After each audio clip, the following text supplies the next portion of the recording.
Katika mziki wa Tanzania kuna majina yasiyopitwa na wakati na mojawapo ni jina la Lady JD.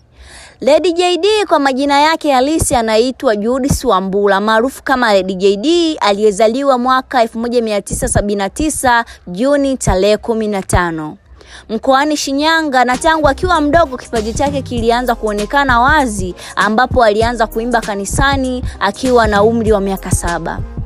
Baada ya kumaliza masomo yake, Lady JD aliwahi kufanya kazi katika redio moja iitwayo Clouds FM. Kabla ya kuchukua uamuzi huo, aliingia rasmi kwenye muziki wake mwanzo wa mwaka 2000.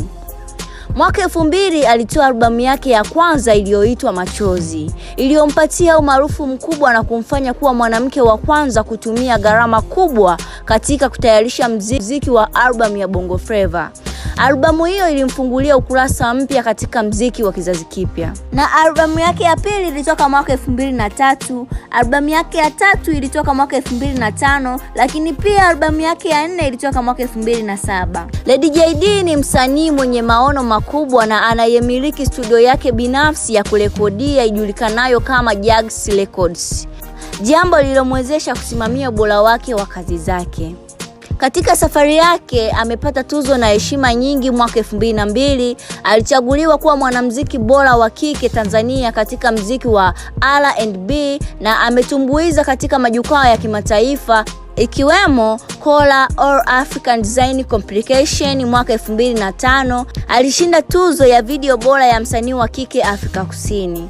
Baadhi ya albamu zake ni Machozi, Binti Moto na Shukrani, kazi zilizogusa mioyo ya watu wengi. Katika maisha yake binafsi, Lady JD aliwahi kuolewa na mtangazaji wa Clouds Media ambaye kwa sasa ni marehemu aliyeitwa Gardner Jiabashi. Lakini baadaye ndoa yao ilifika tamati. Baadaye Lady JD alifunga ndoa na mfanyabiashara aliyeitwa Arisha Gahuhati ambaye amekuwa sehemu muhimu ya maisha yake ya sasa.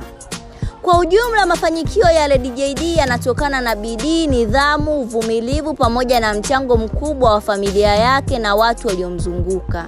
Lady JD si msanii wa kawaida tu, ni alama ya mafanikio iliyojaa uthubutu na historia ya muziki wake wa Tanzania. Huyu ndiye Lady JD, sauti ya kizazi na fahari ya taifa. Endelea kutufuatilia kwenye mitandao yetu ya kijamii kupitia STN TV_TZ.